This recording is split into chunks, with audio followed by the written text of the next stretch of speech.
Bonjour à tous, dans cette vidéo vous trouverez la correction ainsi que les explications concernant les séances de mardi et de mercredi, et ça reprend également donc ce qui a été fait en classe virtuelle et ça prolonge suite à l'interruption de la classe virtuelle. Donc vous aviez dans la séance de mardi le titre du chapitre et l'introduction suivante à noter. Donc ça, je passe à la suite puisque normalement ça a déjà été fait. Vous allez avoir donc la correction des 3 questions suivantes que l'on vous posait suite au visionnage de la vidéo sur le cours donc de la maison Lumni. On vous demandait de dire qu'est-ce que la Renaissance et où et quand se développe-t-elle.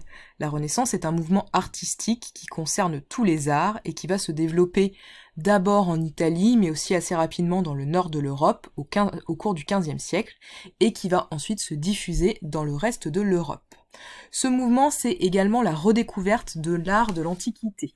En effet, pendant le Moyen-Âge, on oublie quelque part l'art de l'Antiquité pour se concentrer sur une autre forme d'art qui est largement centrée autour de la religion et des personnages religieux. Lors de la Renaissance, et c'est pour ça que ça s'appelle la Renaissance, c'est une période donc où l'art de l'Antiquité va renaître, où on va le redécouvrir, et notamment où on va mettre largement davantage au centre de cet art l'homme, et on va voir donc dans cet art de la Renaissance apparaître beaucoup de personnages qui ne sont pas des personnages en lien avec la religion, qui sont donc des rois par exemple, ou des personnages de leur famille. Question numéro 2, on vous demandait de dire ce que c'était que l'humanisme et où et quand il se développe. L'humanisme, c'est un mouvement intellectuel, c'est-à-dire un mouvement d'idées. Il se développe donc en même temps que la Renaissance, à partir du XVe siècle, et dans les mêmes foyers que la Renaissance, donc c'est-à-dire dans les mêmes zones, et en particulier dans les villes. Et ce mouvement intellectuel de l'humanisme, eh bien, comme son nom l'indique, il veut placer l'homme au centre de tout. Contrairement au Moyen-Âge où on mettait Dieu au centre de tout, lors de la période donc de la Renaissance et de la pensée humaniste, même si la religion reste très importante, on a davantage l'idée que l'homme doit être maître de ses actions et notamment que l'homme doit faire en sorte de devenir meilleur, notamment par l'éducation et l'accumulation de savoir. C'est aussi pour ça que pendant cette période du XVe siècle, on va faire de nombreuses découvertes d'un point de vue scientifique, parce que l'idée de la connaissance devient très importante. Ce qui nous amène à la question numéro 3, donner des exemples d'inventions et de découvertes de cette période. Lors de cette période de la Renaissance et de l'humanisme, on découvre notamment l'idée de la perspective dans les tableaux, donc contrairement au Moyen-Âge où on a des personnages qui sont assez plats et peu de profondeur dans le tableau, lors de la Renaissance, on découvre l'idée de la perspective, donc c'est-à-dire d'insérer de la profondeur dans les tableaux avec plusieurs plans qui nous permettent de mettre par exemple à l'avant des personnages et d'avoir donc un arrière-plan qui donne une impression de profondeur. C'est ça la perspective. On va aussi faire plusieurs découvertes dans le domaine artistique, comme par exemple l'utilisation de la peinture à l'huile,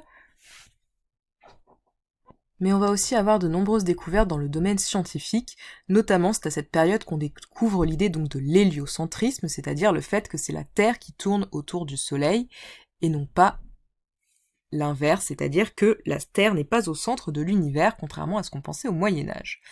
On découvre aussi à cette période que la Terre tourne sur elle-même.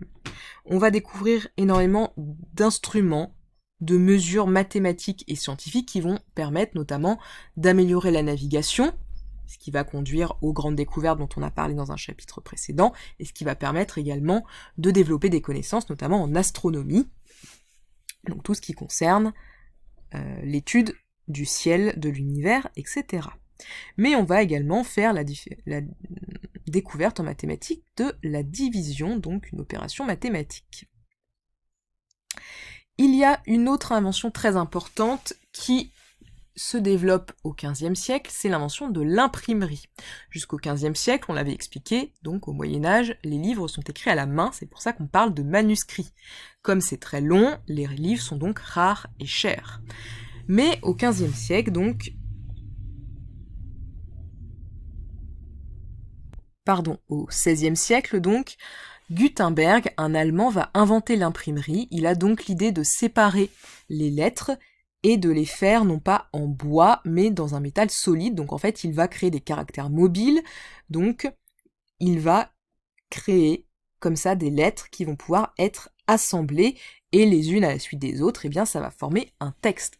On va ensuite, une fois qu'on a placé tous les caractères les uns à côté des autres, les enduire d'encre, et on va ensuite appuyer avec une presse les caractères mobiles enduits d'encre sur la page, et c'est ce système qui va permettre donc de créer l'imprimerie. Ce système d'imprimerie, il va se répandre très vite à travers toute l'Europe, et très rapidement, on va passer donc de 1 millier de livres en circulation à 200 000, puisque forcément, avec l'imprimerie, ça va beaucoup plus vite. Ce qui va permettre notamment de diffuser les connaissances beaucoup plus facilement, puisque les connaissances vont être disponibles pour beaucoup plus de personnes, et ça va être beaucoup plus facile d'échanger les idées.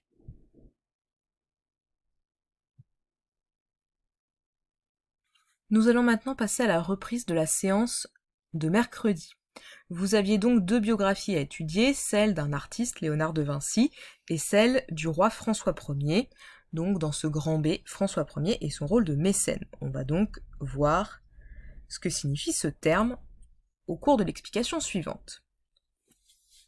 Léonard de Vinci, né en 1452 et mort en 1519, est un peintre et homme de science italien, mais il a également été sculpteur, architecte et savant dans de nombreux domaines. Léonard de Vinci, il illustre bien l'homme de la Renaissance, dans le sens où il est à la fois un artiste, mais aussi un homme de science, un savant, un sculpteur, un architecte, bref, quelqu'un qui s'intéresse à la connaissance de manière globale et qui cherche à être performant dans de nombreux domaines. Donc c'est à la fois un humaniste et un artiste de la Renaissance.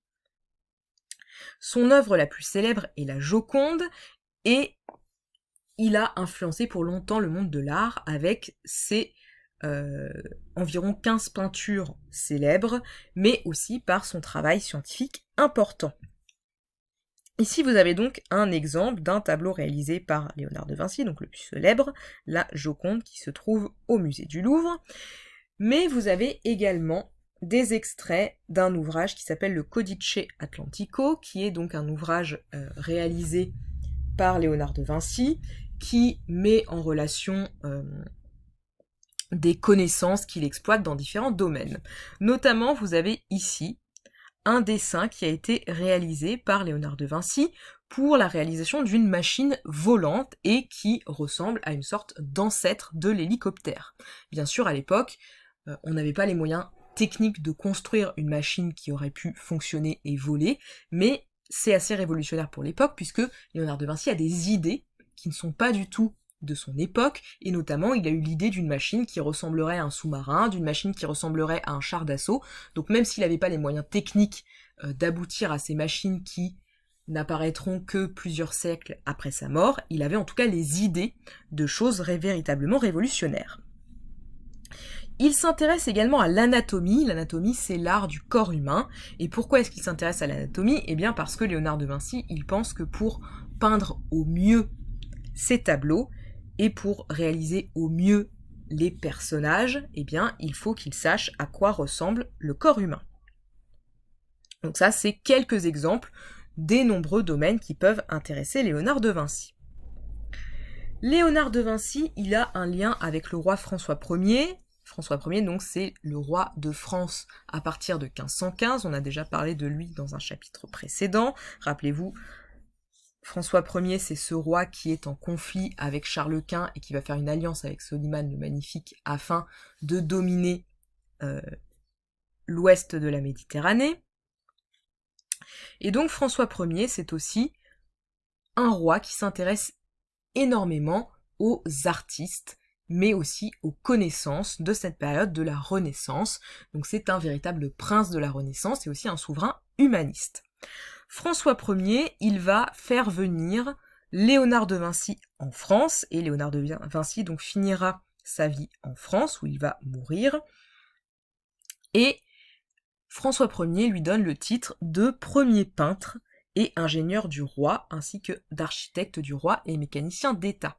Il lui verse 700 couronnes d'or par an et il lui accorde donc une demeure dans laquelle Léonard de Vinci va pouvoir vivre, le château du Clos Lucé, qui se trouve en face de l'un des nombreux châteaux que possède François Ier, donc on ne voit pas sur l'image là, mais en fait, ici, à gauche, vous avez de l'autre côté de la rue, en face sur une colline, le château d'Amboise, dans lequel donc réside François Ier certaines semaines dans l'année, puisque à l'époque, les rois changent assez régulièrement entre les différents châteaux qu'ils possèdent en France. Entre cette demeure du Clos Lucé et le château d'Amboise, il y a donc un tunnel souterrain qui reliait les deux demeures, et ça facilitait notamment les rencontres entre François Ier et Léonard de Vinci. Cette action de soutenir un artiste, c'est ce qu'on appelle le mécénat. C'est pour ça que dans le titre, on parle de François Ier qui est un mécène. Un mécène, c'est quelqu'un qui va soutenir par son influence ou par des moyens financiers des artistes. Et c'est ce que François Ier va faire avec de nombreux artistes et humanistes, comme il l'a fait avec Léonard de Vinci. Donc Léonard de Vinci qui va réaliser pour François Ier des peintures, mais aussi la création de machines lors de défilés, dans des fêtes, etc., que le roi François Ier va donc utiliser lorsqu'il donne des fêtes importantes. Il va utiliser donc des machines fabriquées par Léonard de Vinci, et notamment tout un système de feux d'artifice, qui sera l'occasion donc pour François Ier de montrer à quel point il est puissant, puisqu'il est un roi qui donne des fêtes magnifiques pour l'époque. On va donc faire un petit point sur François Ier. Donc François Ier, il est roi de France de 1515 à 1547, et on va surtout parler de l'aspect de François Ier en tant que roi qui s'intéresse à l'humanisme et à la Renaissance. François Ier, il protège des artistes, il fait venir donc Léonard de Vinci, mais aussi Benvenuto Cellini et le prix Matisse, qui sont donc tous les trois des artistes italiens et qui vont venir à la cour de François Ier à certaines périodes de son règne. Il va également faire construire de nombreux palais, donc le château de Fontainebleau, le château de Saint-Germain-en-Laye, mais aussi le château de Chambord.